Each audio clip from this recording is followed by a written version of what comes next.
सनातन वैदिक विश्व हिंदू धर्म सत्य प्रात्यक्षिक पुनर्जीवन। मी काशी विश्वेश्वर सरस्वती महाराज कलकी दत्तात्रय मंदिर शिरूर गोंडदी पाचवाडी येथून दिनांक 8/8/1960 पासून प्रचार करीत आहे. आपण विश्वक्रांती नवे ज्ञान आपण ऐका, सर्वात सांगत जा. दररोज संध्याकाळी 8 ते 5 8:15 पर्यंत किंवा जास्त वेळ असते. अवश्य लाभ घेणे. ओम वक्रतुंड महाकाय सूर्यकोटी समप्रभ निर्विघ्नं कुरु मे देव सर्वकार्येषु सर्वदा. विश्वाचा नियंत्रण करता एकम सत हे परब्रह्म पूर्ण ब्रह्म आहे तो परमात्मा. ओम सहस्रशीर्षा पुरुषा सहस्राक्षा सहस्रपात भूमी स्वतोर्ते दशांगुलम. या भगवंताला नमस्कार करून आपण आपलं प्रवचन सुरू करतो आहोत. आजचं प्रवचन आहे 54. कल्की दत्त भगवान कल्की दत्त पूर्णावतार महासत्ता बनणार. आजचा विषय असा आहे की जगात देव आहे का नाही बुवा. मूर्तीपूजा करून देव प्रसन्न होतो. देव खरा आहे खोटा, याचा साक्षात्कार काय, याचा स्वानुभव काय, ते आता आपण आता सुरू करू आहोत. काश्यप आशील देव ऋषी ओमान सोमा देवता गाय छंद शळदासुरा. ओम येते सोमाभे प्रियम इंद्रस्य कामम अक्षरन वर्धताच विश्वीर्यम. हे विविध सोमरस इंद्राचा पराक्रम व शक्ती वाढवितात व इंद्राला अभिष्ट व इच्छापूर्तीकारक रस अर्पण करतात. याचं कारण असं आहे की इंद्राला हा जो सगळे देव आहेत यांना हा रस अर्पण करायचा. मग आता मानव प्राणी जे आहेत, मानव प्राणी अन्न खातात व मग सोमरस पितात. मग त्यांना लोटा प्लेट डबडं प्लेट घेऊन जावे लागते. मग देवांनी प्याल्यानंतर त्यांना बी अशी अवस्था आहे का, ही शंका आपल्या मनात येते का नाही. तर देवांची अवस्था ही शरीराची अवस्था आहे. त्यांना लोटा प्लेट नाही, नंतर ते लगडा जात नाहीत. त्यांच्या शरीरात सर्व इंद्रिय आहेत, परंतु ते जे इंद्रिय दिव्य इंद्रिय आहेत आणि ते दिव्य इंद्रिय मानव रूपात आल्यानंतर मानवासाठी कार्य करतात. मानव रूपात देव आल्यानंतर आणि पुन्हा मानवातून शरीर सोडून गेल्यानंतर त्याचं जे दिव्यत्व आहे ते कधीच नष्ट होत नाही. जे जसं तसं कायम असतं. आता देवाचं शरीर जे आहे, भृगु ऋषीने ब्रह्माच्या दरबारात गेले, त्यांना प्रवेश नाकारला. शंकरा दरबारात गेले, तिथे प्रवेश नाकारला. मग महाविष्णूच्या वैकुंठात गेले भृगु ऋषी. तिथं ब्राह्मण आलं म्हणलं तर बाकी सगळे बाजू सरले. भृगु ऋषी गेले. भगवान शंकर झोपले होते आणि महालक्ष्मी पायचेवत होती. त्यावेळेस भृगु ऋषीने भगवंताच्या छातीवर लाथ मारली. मग भगवान महाविष्णू उठले आणि म्हणले, महाराज, माझं शरीर वज्र कवच आहे, तुमच्या पायाला दुखापत झाली असेल. याच्याहून असा सिद्धांत आहे की मानवाच्या शरीरापेक्षा 1000 पटीने देवांचं शरीर कठीण आहे. वज्र कवच ब्रह्मवज्र कवच धारक आहे. मग त्यांची पूजा केली, हातपाय चोळले, भृगु ऋषींचे नमस्कार केला आणि मग भृगु ऋषी पृथ्वीवरून सांगितलं बा, त्रिदेव श्रेष्ठम, तिन्ही देवामध्ये भगवान महाविष्णू सर्वात श्रेष्ठ आहेत. त्यांनाच मान्यता द्या, कारण ते सात्विक आहेत. ब्रह्मदेव रजगुणी आहेत आणि शंकर हे तमगुणाचं काम करतात. अशी परिस्थिती या ठिकाणी निर्माण झाल्यानंतर त्यांनी सांगितलं बा, भृगु ऋषीने विचारले, देवा तुम्ही पृथ्वी येता तेव्हा हे पदचिन्ह दे तुमच्या छातीवर. भृगु देव म्हणले, मी ज्यावेळेला अवतार पृथ्वी घेईन त्यावेळेस तुमचं पदचिन्ह मी माझ्या छातीवर घेऊन येईन. मग असं राम कृष्ण दत्त यांच्या छातीवरचे चिन्ह आले. म्हणजे हा देव स्वर्गातून जसा तसा पृथ्वी आला तेव्हा चिन्ह घेऊन आला. भृगुशीचं चिन्ह आहे नंदिकेश्वरातून वत्स देवाचं. त्याचा इतिहास बराच मोठा आहे, तर तुम्हाला पूर्वी सांगितलेलं आहे. तसलं तर पुन्हा काय असं नाही का. तर आता देवांचं शरीर कसं आहे, वज्र कवचमय आहे. ते खरंच वज्र कवचमय आहे. मग मानवाच्या शरीरात आल्यानंतर ते मानवासारखं राहतं, पण चिन्ह तेच असतं. तर शरीर वज्र कवचमय आहे. आणि ते कसं आहे, सगळ्या ग्रंथात आपण पाहिलं, 18 पुराण, अहो सगळं पाहिलं, पण देवाचं शरीर कसं आहे कोणी काहीच निश्चित सांगितलं नाही. हाय देव, अरे देव आहे पण तो कसा आहे त्याचं नाव निरीक्षण करून सांग ना. कोणी लिहिलं नाही व्यवस्थित. त्याचं कौतुक केलं, सहस्त्र शीर्षा पुरुषा पुढं काय लिहायचं भरपूर लिहिलं. पण हा देव खरा आहे का नुसतंच काल्पनिक गप्पा मारल्या. ब्रह्मवज्र कवचाचे शरीर आहे देवाला. मग आता याला सोमरस जर आपण पाजला तर हा देव माणसारखा लोटा परेड घेऊन पाळला पाहिजे. पचनक्रिया कशी होती हा महत्वाचा मुद्दा आहे का नाही. सगळ्या जगापुढे हा मोठा प्रश्न आहे की देवाची पचनक्रिया कशी होती, देव अन्न कसं ग्रहण करतो, देवा आहे तो सोमरस कसा ग्रहण करतो. तर देवात एक तुम्हाला साधी गोष्ट सांगतो. 3 खोल्या घेत, 3 खोल्याला 3 खोल्या आहेत, घरे आहेत. एका घरामध्ये तुपाचा दिवा लावून त्याच्यावर काच ठेवलेले आहे. म्हणजे दुसऱ्या खोलीमध्ये गोड्या तेलाचा दिवा लावलाय, त्याच्यावर काच ठेवलेले आहे. तिसऱ्या खोलीवर दिवा लावलेला आहे, राखेचा दिवा लावलेला आहे, त्याच्यावर काच ठेवलेला आहे. आता तिन्ही खोल्याचे 3 दिवे जळतात. तर आता जसं आपण दिव्याला तेल घातलं, तूप घातलं, तर तो दिवा जळतो. मग आपल्याला काच दिसायला लागते, ते दिव्याची ज्योत दिसते. पण दिव्या जोहर ते तेल आहे तो ते जळतो, म्हणजे प्रकाश देतो. मग दिवा काय डबडा परेड करत नाही, लोटा परेड करत नाही, लगुला जात नाही. अशा प्रकारचं आपण जे देवाला हवन देतो किंवा हवनचे काही सोमरस देतो, जसा दिव्याची ज्योत जळते, तेल जळतं, तसं भगवंताच्या शरीरामध्ये वज्रमय कवच शरीर आहे, त्याच्यामध्ये ही ज्योत प्रज्वलित होते आणि जळू लागते. मग जे त्या देवाने सगळं खाल्लं असेल, वैश्वानर अग्नी, ही ज्योत कशामुळे चालते, याचं नाव काय, वैश्वानर अग्नी. ब्रह्म ही ज्योत वैश्वानर अग्नीचा देवाच्या जात प्रकट होते. दिव्यामध्ये तेल ठेवले, तुपाचा दिवा लावलाय, अंधार ठेवा. त्या 3 खोल्यामध्ये आपण काच घालून ठेवली, पण दिवे पेटवले नाहीत. आणि खोल्या अंधार आहे, तिथं आपल्याला काच दिसणार नाही, दिवा दिसणार नाही, काही दिसणार नाही. पण जेव्हा आपण तो दिवा पेटू त्यावेळेस तिथं आपल्याला ज्योत दिसतं. आणि मग घरामध्ये स्वच्छ प्रकाश पडलेला आहे आणि काच दिसायला लागलं, म्हणजे आकारमान दिसायला लागलेला आहे. तशा प्रकारचं देवाला जो आपण सोमरस पाजतो, किंवा हा सोमरस जो आहे तो जसा दिवा जळतो तसा तो पेट घेतो, शरीरामध्ये प्रकाशमय होतो. आणि मग आपल्याला त्या देवाचं शरीर दिसायला लागतं, शरीराचा आकार दिसायला लागतो, सगळे पूर्ण आकृती शरीर दिसायला लागतं. तसं दिसत नाही. आता आपण तुपाच्या दिवाचं उदाहरण पाहिलं, वाईट स्वच्छ प्रकाश पडला, खूप चांगला पडलाय, खूप चांगलं दिसतंय. मग आता दुसऱ्या खोलीत जाऊ आपण. त्या खोलीमध्ये गोड्या तेलाचा दिवा लावलेला आहे आणि तिथं पण काच ठेवलेली आहे, काचेचं आवरण ठेवलेलं आहे, म्हणजे दिवा आहे, जळतो आहे. तर दिव्याचं तेल संपत आलेलं आहे आणि काचेवर थोडंसं चिकटपणा आलेलं आहे, त्यामुळं तिथं आपल्याला अंधुक दिसायला लागते काच. आणि ज्योत सुद्धा अंधुक दिसायला लागते, पूर्ण दिसू शकत नाही.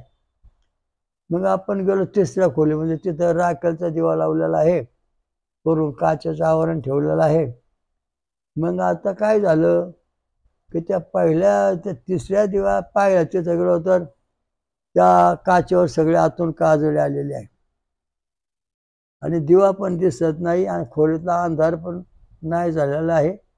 दिव्याची ज्योत दिसत नाही, कुठं काही दिसत नाही. का तर राखेच्या दिव्यांना काजळी आलेली आहे. अशा प्रकारचं हे जे 3 अवस्था आहेत, आपला खरा देव प्राप्त होऊन करून घ्यायचा असेल तर देवांना आपण काय दिलं पाहिजे? सोमरस, फळांचा रस, नारळाचं पाणी, उसाचा रस, आमरस, हे सोमरस देवाला दिल्यानंतर ज्याप्रमाणे तुपाची ज्योत प्रज्वलित होते वैश्वानर अग्नी, त्याप्रमाणे देवांच्या हृदयामध्ये वैश्वानर अग्नी प्रकट होतो. मग शरीराचे भार प्रकाश पडतो.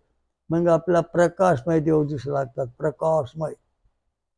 आणि या अवस्थेत आपण देवाला भेटल्यानंतर त्यांचे नाडी ठोके मोजले तर 0 ते 60 एका मिनिटाला पडतात.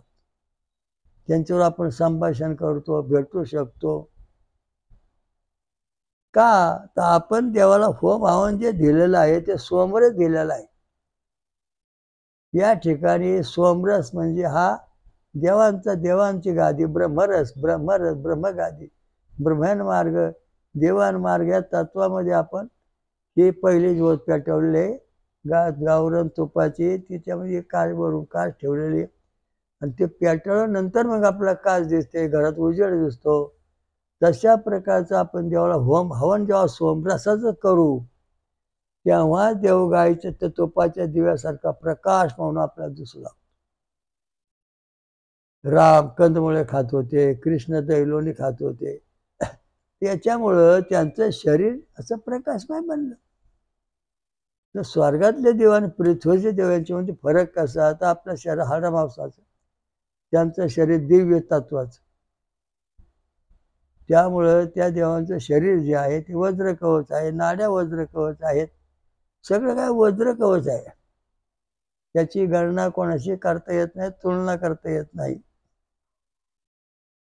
तर ते भगवान विष्णू आदी नारायण आहेत, त्यांचं शरीर वज्र कवचाचं आपण पाहिलं. मग आता समजा आपण पितृतत्वाचं होम हवन दिलं, म्हणजे वरण भात आमटी गुलाबजांबू अमुक तमुक हे देवाला दिलं, होम हवन केलं, देवाला जेवण दिलं. देवाने ते जेवण घेतलं, खाल्लं, पण पोटामध्ये गेलं, थोड्या वेळाने ज्योत पेटली गोड्या तळासारखी. मग देवांच्या शरीरावरती थोडी थोडी काजळी म्हणजे मंदपणा यायला लागला. त्यामुळे देवांच्या शरीरातला जो प्रकाश आहे पहिल्या ठिकाणी 100% आहे. ह्या तुमच्या गोड तेलाच्या दिव्याच्या ठिकाणी तो 66% प्रकाश आहे. आणि त्या आपल्याला दिसतो आहे थोडाफार, एवढा पण पूर्ण 100% प्रकाश नाही, अंधुक प्रकाशामध्ये दिसत आहे. म्हणजे आपले जे देव आहेत ते आता आपण आपल्या हाताने त्या देवांचं खाण्यापिण्यामुळं वाटोळं केलं, आपल्या शरीरात तसंच झालं. तर आपण तिसऱ्या खोलीत गेलो, त्या ठिकाणी अमंगल कोंबड्या बकरं हे देवदेवता पुढे वासून त्यांना वास दिलेला आहे. त्यामुळं ते जसं राखेलच्या देवाची काजळी त्या काचीवाली खोलीमध्ये आधार पाडणं, ते काच दिसणं, दिवा दिसणं, तशा प्रकारचे हे देव जे आहेत हे तुम्ही वाकड्या तिकड्या मार्गाने खाण्यापिण्यामुळे भ्रष्ट केलेले आहेत. त्यामुळं आपलं ही अवकळा आलेली आहे. वेदात जे सांगितले त्याला सोडून ते फुकट काहीतरी वाकड्या तिकडे भंकस लिहून समाजाची दिशाभूल केलेली आहे. वेदामध्ये फक्त सोमरस सांगितलं आहे. सोमरस गणपती, ब्रह्मदेव, विष्णू, शंकर, इंद्र, दत्त, विराट, सूर्यनारायण, चंद्र, 33 कोटी देव, हे सगळे देव यांची शरीर जी आहेत ती वज्र कवचमय आहेत. आणि त्यांना जर आपण समजा तुपाचा जर सोमरस दिला तर तुपाच्या दिव्यासारखा तो प्रकाश पडणार आणि देव आपल्याला भेटणार, आपल्याला चांगलं वाटणार, समाधान शांती वाटणार, म्हणजे सगुण स्वरूपात आपल्या देवा दर्शनाचं होऊ शकतं. जर समजा पितर तत्वाचं जेवण दिलं, देवाला वरण भात आमटी रोज देवाला तेच देतोय आपण, चांगलं काही देतच नाही, तर त्या ठिकाणी गोडे तेलाचा दिवा जसा जळतोय त्या काचेवर थोडीशी चिकटपणा आलेला आहे. त्यामुळं ते काच मंद झालेली आहे आणि त्या ठिकाणी खोलीमध्ये थोडाफार अंधार पडायला लागलेला आहे. त्यामुळे त्या खोलीमध्ये जसा अंधार पडाय तशा प्रकारचे हे जे देव आहेत तोच देव तिथं थोडासा भ्रष्ट झालेला आहे, त्याची शक्ती क्षीण झालेली आहे. त्यामुळे तो आपल्याला पूर्णपणे प्रसन्न होऊ शकत नाही. तिसरी खोलीत गेलो. त्या ठिकाणी देवाला अमंगळ, कोंबड्या बकरं किंवा वाकड्या तिकडे अमंगळ खायला सगळं दारू गांजा अफू सगळे व्यसनं त्या देवापुढं मांडली. मग त्या ठिकाणी त्या खोलीमध्ये जसं त्या दिव्यावर काजळ आली काचेवर, ती काचेमुळे आतला दिवा दिसत नाही, खोलीमध्ये पूर्ण अंधार पडलेला आहे. तशा प्रकारचं आपलं एक कर्मकांड तुम्ही जे सगळ्या लोकांनी चालवलंय त्याचा विचार करा की आपण कोणत्या पद्धतीने देवाला भोजन दिलं म्हणजे आपला फायदा होईल. तर देवाला सोमरस दिल्याशिवाय देव आपल्याला 100% प्रसन्न होणार नाही. त्याचप्रमाणे आपण सुद्धा सोमरस पिलो पाहिजे, तेव्हा देव आणि आपल्या शरीराची अवस्था एकमेकांना भेटण्या इतकी संलग्न चांगली होत आहे. जर समजा आपण सोमरस दिलाच नाही, तुम्ही समजा सोमरस प्यालाच नाहीत, वरण भात आमटी गुलाबजांबू पेढे बर्फे खाऊन देवाची भक्ती करायला लागला, तर गोडे तळ्याच्या देवाची जी अवस्था आहे तशी तुमच्या शरीराची अवस्था असून तुमचं शरीर देवाचं शरीर 100% आहे, तर तुमचं शरीर 66% म्हणजे परमेश्वरापासून तुम्ही 34% दूर झालेला आहात. किती? 64%. 64% तुम्ही देवापासून दूर आहात. 34% म्हणजे 34 हात देवापासून दूर आहे. म्हणजे तुम्ही देवापर्यंत जाऊ शकत नाही किंवा त्यांना स्पर्श करू शकत नाही, त्यांचं ज्ञान ऐकू शकत नाही. आता तिसऱ्या खोलीमध्ये जो देव आहे राखेलचा, त्याला राखेल घातले, ती काच पूर्ण काळी झाली, खोलीमध्ये पूर्ण अंधार पडला. तसं जर तुम्ही देवाच्या पुढं मांसाहार डुकरं कुत्री मांजरं दारू गांजा अफू ठेवला, तर हे देव परिपूर्ण त्या काचेसारखे म्हणजे राखेच्या दिव्यासारखे अमंगळ ज्योतीतून तयार झाले.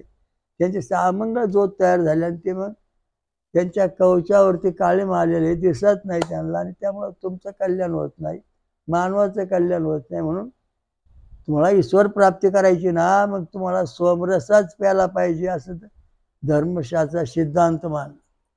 देवाचं शरीर जे आहे ना, ब्रह्म वज्रच कवच, डोळे आहेत, हात आहे, पाय आहे, सगळं आहे, सर्व इंद्रिय त्यांना आहेत.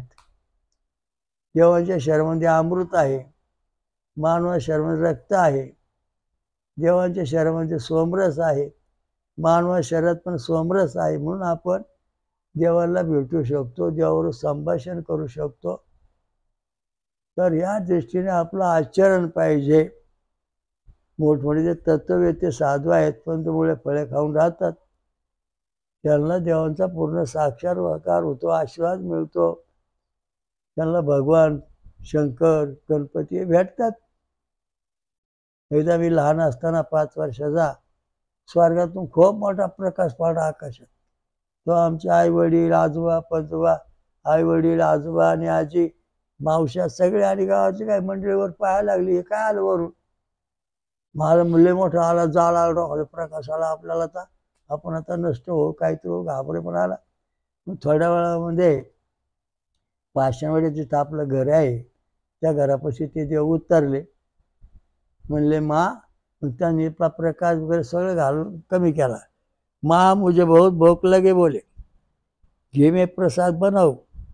मग ते आमची आजी आजोबा आईचे वडील, नंतर आमची आई आमचे वडील आणि आमच्या ज्या मावश्या होत्या 5-7, त्या मावश्या आणि काही तर घरामध्ये काही मदतनीस होते, त्या सगळ्यांनी मिळून, आमचा मामा पण होता, तर सगळ्या मिळून हे स्वयंपाक बनवला.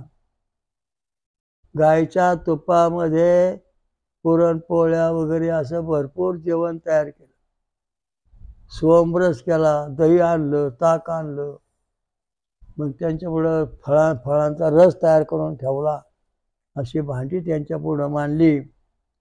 आणि मग काय सांगितलं, आमचे वडील म्हणले महाराज जरा भोजन कीजिए. तर देवांनी आपल्या शरीरामध्ये असा प्रकाश टाकला त्या 1 सेकंदात, 1 सेकंदामध्ये तिथं त्या ताटामध्ये पाणी नाही, अन्न नाही, काही राहिलं नाही. कारण का, तर देव प्रकाशमय अन्न खातात, प्रत्यक्ष माझ्यासमोर घडलेली घटना आहे. मग त्या दत्त महाराजांनी मला जवळ घेऊन मंत्र आणि दीक्षा दिली. बऱ्याच गोष्टी सांगितल्या वयाच्या 5व्या वर्षी, पुन्हा वयाच्या 8व्या वर्षी पण भेटले. तर सांगायचा मुद्दा असा आहे की देव हा प्रत्यक्ष आहे, काल्पनिक नाही. आणि मूर्ती जी तयार करतो, जशी आपण बॅटरी चार्जिंग करतो, तसे देव त्या मूर्तीला हात लावतात आणि ती मूर्ती पॉवरफुल बनते, त्यामुळे आपल्याला त्याचा देव दिसतो. आता संत नामदेव जनाबाई यांच्या घरी पांडुरंग कायम फिरायचा सगुण रूपामध्ये. एकनाथ महाराजांच्या घरी पांडुरंगाने स्वतः 14 वर्ष, किती 12 ते 14 वर्ष कावड वाहिली, लाकडं फोडली, स्वयंपाक केला, मदत केली. आणि मग शेवटं देवाला कळलं का हा तो देव आहे, गेले निघून. तर हे सगळं सगुण स्वरूपामध्ये घडतंय. हिंदू धर्मातले जे देव आहे ते सगुण स्वरूपात गप्पा मारल्या जात नाहीत. आता उदाहरणार्थ भगवान कृष्ण आपण घेऊ. तर भगवान कृष्णाचं जे शरीर पूर्वी स्वर्गातलं शरीर आहे, तेच नंदिकेश्वराचा पाऊल छातीवर असून ते शरीर पृथ्वीवर आले. मानवी शरीर धारण केलं असेल ते त्यांच्या शरीरावर जो शिक्का आहे तो शिक्का तसाच. म्हणून त्यांना देव लोकांनी भगवंत मानलं. पक्षपक्षा भगवंत जो आहे तो परमेश्वर आहे, बाकीचे कोणी नाही. बाकी सगळे देवदेवता आहेत. मग कृष्णाने महाभारत भगवद्गीता सांगितली, महाभारत युद्ध झालं, द्वारका झाली, सगळं केलं. आज केलं. मग सरशेवरला आपण धामाला गेले. तिथे गेल्यानंतर भगवान कृष्णाने आपलं मानवी शरीर सोडलं आणि आपलं ब्रह्मवज्र कवच शरीर पुन्हा धारण केलं. आणि ते धारण केल्यानंतर पुन्हा ते पृथ्वीवर मधून मधून फिरतात, वृंदामध्ये दही खातात. म्हणजे प्रत्यक्ष काही गोष्टी घडतात. देव लोकांना का दिसत नाही? कारण आपला जो आहार आहे तो अमंगळ आहे, त्या राखेच्या दिव्यासारखा. म्हणून आपल्याला देव दिसत नाहीत. गोड आपल्या तुपाच्या दिव्यासारखं जर तो देवांना भोजन दिलं आणि आपणच असं फराळ केलं, सोमरस पिलो सतत, तर देव तुम्हाला प्रत्यक्ष भेटणार, रिद्धी सिद्धी ऐश्वर्य संपत्ती देणार. मी तप करता करता 48 वर्ष पूर्ण झाल्यानंतर मी बेशुद्ध पडलो. माझ्या शरीरातून सगळं आग्नेय ज्वाळा बाहेर पडायला लागले आणि मी जळून जाईन अशी एक भीती निर्माण झाली. मी बेशुद्ध पडलो. माझ्या इथं बसलो, इथंच चोपाळ्यावर. भगवान शंकर प्रगट झाले रात्री 9 वाजता. त्यांनी माझ्या डोक्यावर हात ठेवला सकाळी 6 वाजेपर्यंत. मग 6 वाजता मी शुद्धीत आलो. शरीराला सगळा प्रकाश व ज्वाला बिला पूर्ण बंद झाल्या. मग भगवान शंकर म्हणाले की तुम्ही जे तप केलं याच्यामुळे जग जळून गेलं असतं, तुम्ही जळाला असतं. इतकं कडक तप करू नका, आता तप कमी करा. मग भगवान शंकरांनी डोक्यावर ठेवून माझं तप प्रमाणात ठेवलेलं आहे. अशा दृष्टीने भगवान शंकर बसलाय माझ्याजवळ. उठलून पाहिलं, नमस्कार केला, त्यांचं शरीर पाहिलं दाबून, तर ते वज्र कवच शरीर, काचेसारखं वज्र कवच शरीर, कधीच फुटणार नाही, तुटणार नाही, अशा दृष्टीने भगवान शंकर. मग भगवान शंकरला मी बोललो, भगवान शंकर असं तुम्ही लोकांना दर्शन का देत नाही? तर त्यांनी सांगितलं कोणी सोमरस पित नाही. तुम्ही वयाच्या जन्माल्यापासून आतापर्यंत फळं, रस, दूध हे सोमरसाचा अभ्यास केलेला आहे, त्यामुळं मी तुम्हाला भेटायला आलो. पुन्हा मी तुम्हाला जगाला भेटणार नाही, कारण माझं शरीर एका ठराविक ठिकाणी मी ठेवणार आहे. ती जागा कोणाला सांगणार नाही. आणि शरीरातून ज्योतिरूपाने बाहेर पडून मग मी लोकांना दर्शन देतो, कार्य करतो आणि पुन्हा माझ्या मूळ शरीरात जातो. ज्याप्रमाणे आपण घर सोडून गाव फिरतो, ही तीर्थ येतात, ती तीर्थ येतात, ही दिंडी, ती दिंडी, पुन्हा आपण आपल्या घरी येतो, घरात येऊन बसतो. तशा प्रकारचं भगवान शंकर जे आहे ते फिरतात आणि पुन्हा आपल्या शरीरामध्ये जाऊन बसतात, मूळ शरीरामध्ये शंकर पार्वती. तर अशा दिवशी सगळ्या देवांचे शास्त्र आहे. तर देवाचं शरीर जे आहे ते ब्रह्मवज्र कवचमय आहे. आणि ते तुम्हाला प्राप्त करून घ्यायचं असेल तर तुम्हाला कडक तपश्चर्या करावं लागेल. गांजा, अफू, दारू, मांसाहार करून ते मिळणार नाही. तुम्हाला ती शरीर जी भूतांची दिसतात ना, ती भूतांची शरीर आहेत. वज्र कवच शरीर कोणाचंच नाही फक्त देवाशिवाय. ती बाकी शरीर वायुरूप घनरूप असे आहेत. परमेश्वराचं शरीर जे आहे सहस्र शीर्षा पुरुषा, सहस्र शीर्ष आहे जे शरीर आहे ते जसं तसं आहे, त्यामुळे काही बदल झालेला नाही, होणार पण नाही. म्हणून जग चालतंय. सर्व देवांचा हा देव आहे. काच ठेवलेलं, काच वरून दिव्याच्यावर आवरण ठेवलेलं आहे, मध्ये दिवा ठेवलेला आहे, त्याच्यामध्ये आपण गायचं गावरान तूप ठेवून दिवा पेटवलेला आहे. तो दिवा पेटल्यानंतर त्या काच्यातून बाहेर प्रकाश यायला लागला आणि मग तो दिवा पण आत जळायला लागला आणि मग आपल्याला काच कशा आकाराचे, माणूस स्वरूपाच्या आकाराचे, निर्णय आकाराचे तर ज्ञान व्हायला झालं.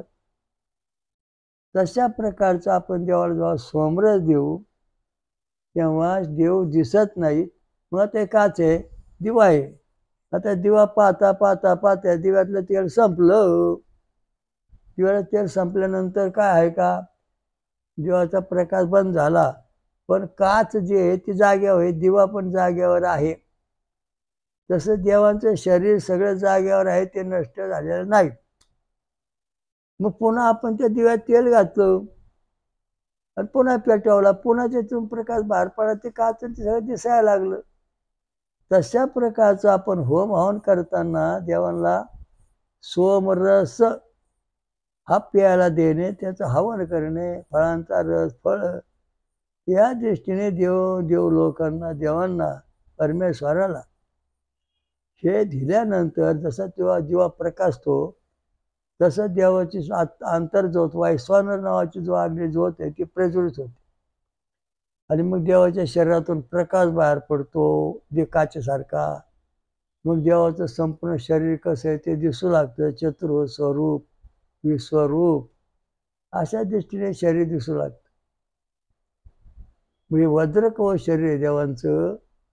तेव्हा देवांना जे आपण होम निवेद दाखवतो त्याचा विचार करून दाखवला पाहिजे. देवाला फळांचा रस, सोमरस, उसाचा रस, आंब्याचा रस हे दिलं पाहिजे. तेव्हा ज्याप्रमाणे तुपाचा दिवा जळतोय, काचेतून प्रकाश बाहेर पडतोय, तूप संपल्यानंतर दिवा दिसत नाही, काच जागेवर आहे, दिवा पण जागेवर आहे, त्यातून प्रकाश येत नाही. आपल्याला त्यामुळं ती काच दिसत नाही, दिवा दिसत नाही, पण ती जागेवरच आहे. तशा प्रकारचं जोपर्यंत आपण देवांचं व्यवस्थित ज्ञान मिळत नाही, सत्य सांगत नाही किंवा सत्य शोधून हवन करीत नाही, तोपर्यंत तुम्हाला देव दिसणार नाहीत. तसा देवाला तुपाचा दिवा लावला की काच पुन्हा तूप भरलं त्या दिव्यामध्ये, किलो, 1.5 किलो, 2 किलो, मग दिव्याची ज्योत पेटली, सारखी फुल झाली. सकाळ रात्रभर दिव्याचा उजेड घरात राहिला. तशा प्रकारचं आपण देवाला जेव्हा भरपूर होम हवन करू, जेव्हा देवाला भरपूर सोमरस देऊ,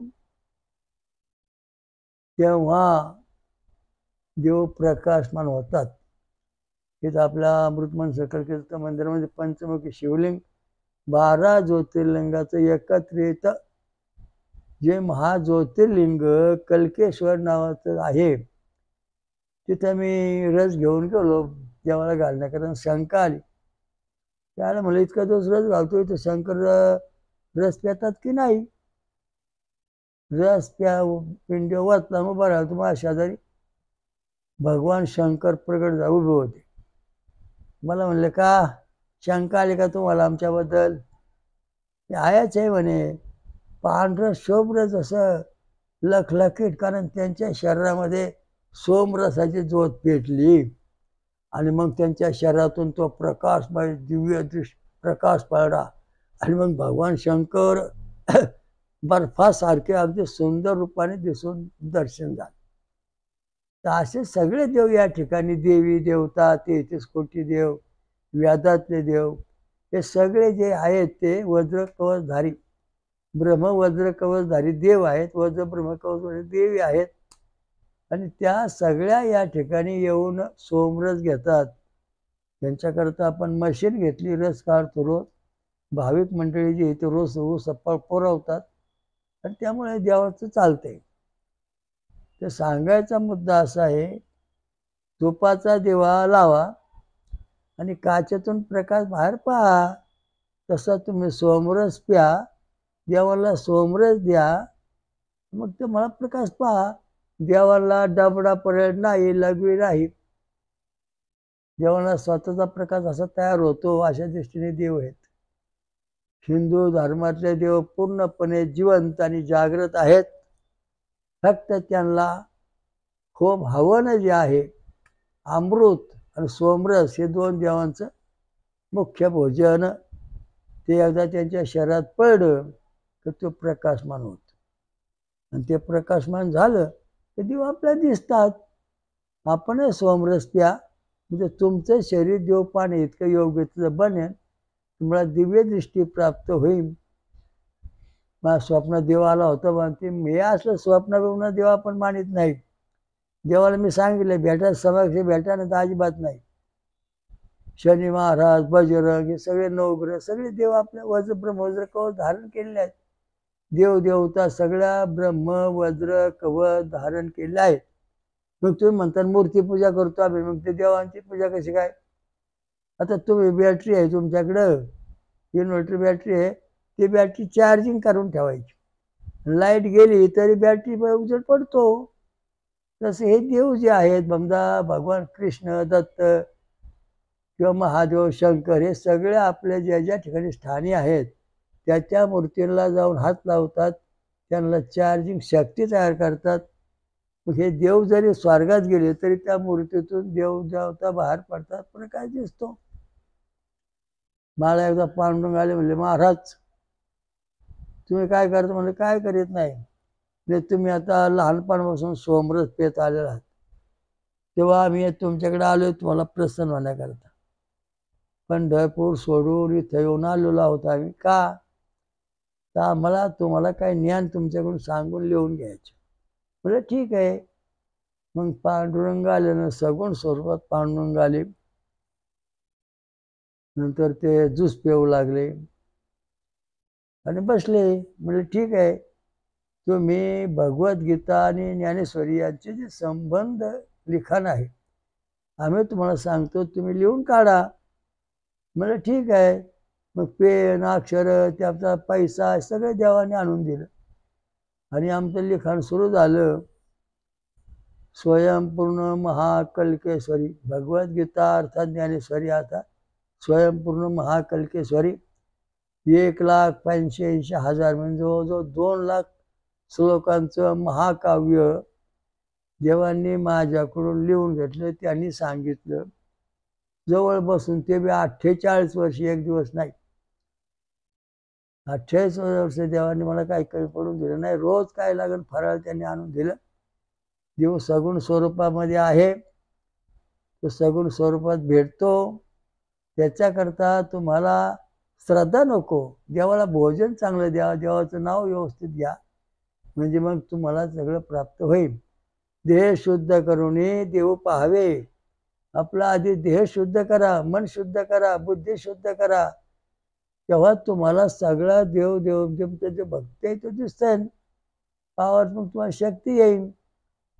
ये विरक्त गणपती, गणपती भक्ती करा, बोल विष्णूची, वाली शंकराची, वाली सूर्याची. आणि आपलं शरीर कसं बनवायचं? सोमरसमय बनवायचं. म्हणजे आपलं शरीर वज्र कवच तयार झालं पाहिजे. तेव्हा देवाची आपल्या समक्ष भेट होते. आणि समक्ष भेट होते. स्वप्नात देव आला बनते असं म्हणलं. हे असलं भाकड कथा आपण ऐकत नाही तर काय उपयोग नाही. कारण स्वप्नात आलेला जो देव आहे तो क्षणिक देव आहे, तो काय टिकणार आहे का? स्वप्नात तुम्हाला दिवा दिसला म्हणून खोलीतला अंधार गेलाय का? लगेच जात नाही. जेव्हा खोलीमध्ये प्रत्यक्ष दिवा लावतात तेव्हा अंधार हटत. तसा प्रत्यक्ष परमात्मा आपल्याला भेटतात तेव्हा आपलं खरं ज्ञान होईल. स्वर्ग आहे, मृत्यू आहे, पाताळ आहे, सगळ्याचं ज्ञान होईल. यमराज आहे, सगळे देव आहेत, त्यांना ब्रह्मवज्र कवच शरीर आहे.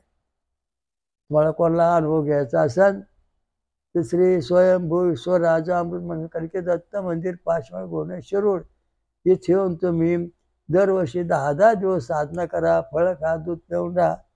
तुम्हाला देवाचा पूर्ण अनुभव होईल. आतापर्यंत असंख्य लोकांना अनुभव आलेला आहे. बऱ्याच जणांना सगुण स्वरूपात देव भेटलेले आहेत. कायला स्वप्नात जातात पण सगुण स्वरूपात भेटतात, कारण का ज्याचं आचरण चांगलं झालं. फळ खाऊन दूध पिऊन राहणे काय माणसं आहेत, त्यांना देव सगुण स्वरूपात भेटतात. वरण भात आमटी खाणारे लोक आहेत त्यांना देव स्वप्नात भेटतात. आणि जे वाकडे तिकडे अमंगळ दारू गांजे आपो खातात त्यांना देव भीती दाखवतात, अशी वस्तुस्थिती आहे. त्या दृष्टीने हे देवांचा सगुण स्वरूप सगुण शरीर हे तुम्हाला संपूर्ण सांगितलेलं आहे. त्याचा पूर्ण अभ्यास करा, जगाला समजून सांगा. हिंदू धर्माचे देव जिवंत आहेत हे लक्षात ठेवा. हिंदू धर्माचे देव जिवंत आहेत. सनातन विश्व हिंदू धर्म, सनातन वैदिक विश्व हिंदू धर्मातले जे देव आहेत सगळे, म्हणजे स्वर्गातले देव सगळे वज्रधारी कवच धारण करणे जिवंत आहेत. आणि ते आपलं सहकार्य करायला पाहतात, परंतु आपलं आचरण शुद्ध नसल्यामुळे त्यांची आपली भेट होत नाही. साधू संत ऋषी मुनी जे कंदमुळे खाणारे आहेत त्यांना देव प्रत्यक्ष भेटतात. हिमालय, अमरनाथ, सह्याद्री, हिंदुकुश पर्वत, गिरनार या ठिकाणी असे काही साधू आहेत की त्यांना भगवंताचे रोज दृष्टांत प्रत्यक्ष कृपा होते. भगवंताची प्रत्यक्ष कृपा आपलं होण्याकरता आपलं आचरण शुद्ध ठेवा, सोमरस प्या. ओम श्री रामलिंग महाराज की जय. हयग्रीव घोषधि गंगा मैया की जय. ओम सहस्र शीर्षा पुरुषा सहस्राक्षा सहस्रपाद सहभूसूर्त्या दशांगुलम स्वयंभू विश्वराजा श्री अमृत मंथनेश्वर कल्कि दत्तात्रेय महाराज की जय. हनुमान की जय. काल भैरव की जय. महापंचसागरेश्वरी माता की जय. तिने स्वयंभू स्वयंभू प्रकट होऊन जगात आणि महाराष्ट्रात 5 शक्तीपणे निर्माण केलेला आहे. ती महामागेश्वरी माता की जय.